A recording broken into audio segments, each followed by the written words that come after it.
أعوذ بالله من الشيطان الرجيم சபிக்கப்பட்ட ஷைத்தானை விட்டு அல்லாஹ்விடம் நான் பாதுகாப்பு தேடுகின்றேன்.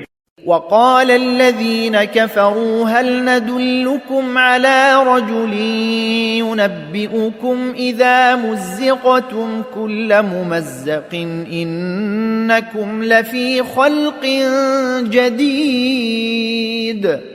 நிராகரிப்பாளர்கள் மக்களிடம் கூறுகின்றார்கள், நீங்கள் மரணமாகி உங்கள் உடல் அணு அணுவாய் சிதைந்து போய்விட்ட பிறகு நீங்கள் மீண்டும் புதிதாக படைக்கப்படுவீர்கள் என்று உங்களுக்கு செய்தி அறிவிக்கும் ஒருவரை நாங்கள் உங்களுக்கு காண்பித்துத் தரவா?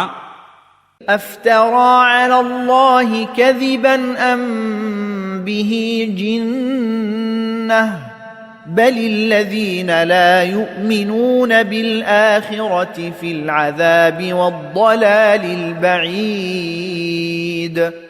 இந்த மனிதர் அல்லாஹுவின் பெயரால் பொய்யை புனைந்து கூறுகின்றாரா அல்லது இவருக்கு பைத்தியம் பிடித்திருக்கின்றதா என்பது புரியவில்லையே. இல்லை, உண்மையில் மறுமையை நம்பாதவர்கள்தாம் வேதனைக்கு ஆளாகப் போகிறார்கள். மேலும் மிக மோசமாக வழிகெட்டு போனவர்களும் அவர்கள்தாம்.